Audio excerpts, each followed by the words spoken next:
Presiden Rusia Vladimir Putin memerintahkan Menteri Pertahanan Rusia Sergei Shoigu untuk melakukan gencatan senjata di Ukraina. Gencatan senjata itu dilakukan karena sebentar lagi umat Kristen Ortodoks di Rusia akan merayakan Natal yang jatuh pada tanggal 7 Januari 2023.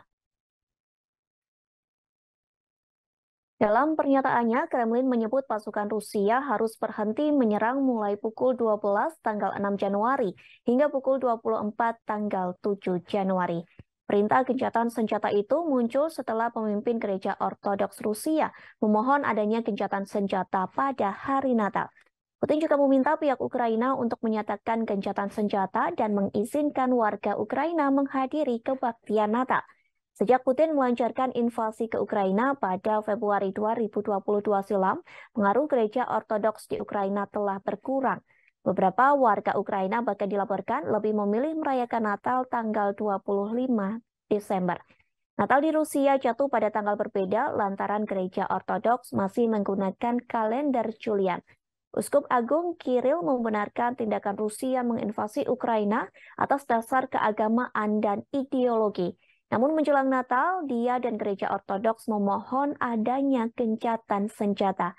Sejak awal invasi, Kiril mengatakan Rusia merupakan negara yang mencintai perdamaian dan tidak terlibat dalam kampanye militer. Kemudian pada bulan Juli 2022, Kepala Gereja Ortodoks Rusia, Patriark Kiril mengklaim Rusia diserang karena adanya rasa iri, dengki, dan jengkel. Menurut Kiril, serangan itu muncul karena Rusia berbeda. Pemimpin gereja Ortodoks itu juga mengeluarkan sejumlah pernyataan yang mendukung perang di Ukraina. Ketika Putin memperlakukan kebijakan mobilisasi parsial, terdapat ratusan ribu warga Rusia yang memilih kabur ke luar negeri. Kemudian Kiril meminta warga Rusia untuk tidak takut mati. Sementara itu, juru bicara Kremlin Dmitry Peskov sebelumnya berkata bahwa Rusia belum menerima usulan gencatan senjata dari Ukraina.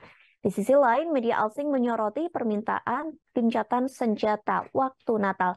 Media tersebut mengkaitkan permintaan damai Rusia dengan narasi pemerintah Moskow terhadap masyarakatnya.